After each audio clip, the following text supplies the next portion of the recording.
म्हणून मला असं वाटतं की माझ्याकडे इतकं चांगलं वातावरण आहे, इतकं आमचा भाईचारा आमच्यामध्ये आहे, इतका बंधुभाव आमच्यामध्ये आहे.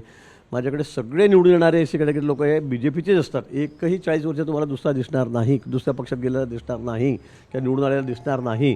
मग इतकं चांगलं वातावरण असताना एखादा शब्द माझ्याकडून राहून गेला, त्यामुळे मला वाटतं त्याचा असं इतका त्याच्याबद्दल राजीनामा द्या, ॲट्रॉसिटी दाखल करा, इतकं चांगलं वातावरण माझ्याकडे आहे. माझ्याकडे आत्तापर्यंत मी तुला सांगतो, एकाही लग्नात, एकाही मरणामध्ये, सुखात, दुःखात, आजारी असेल, मी शेकडो नाही हजारो लोकांना, आमच्या दलित बांधवांना मुंबईला आणलं असेल.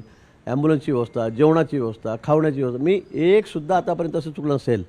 एक नाही, गरीबातला गरीब माणूस असेल, अगदी त्याच्या खिशामध्ये 1000 रुपये नाहीत, त्यालासुद्धा मुंबईला आणून त्याच्यावर औषधोपचार करून, शस्त्रक्रिया करून मी त्यांना तिथपर्यंत घेऊन जातो. सगळ्यांनाच देतो, पण त्यात सगळ्या समाजाचे लोक असतात. आणि म्हणून तुम्हाला असं कोणी माझ्याबद्दल सांगणार नाही, एक माणूससुद्धा सांगणार नाही की चुकीचं वागतात का चुकीचं करतात.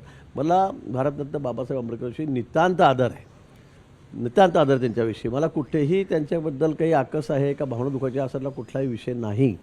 पण आता उगाच त्याच्यामध्ये आता झालेलं मी दिलगिरी लगेच 2 मिनिटात व्यक्त केली असं असताना सुद्धा मग काही लोक त्यात तुम्हाला जर काही राजकारणच करत असेल तर मग माझं त्याला नाईलाज आहे. पढ़ते रहिए fight against criminal daily newspaper.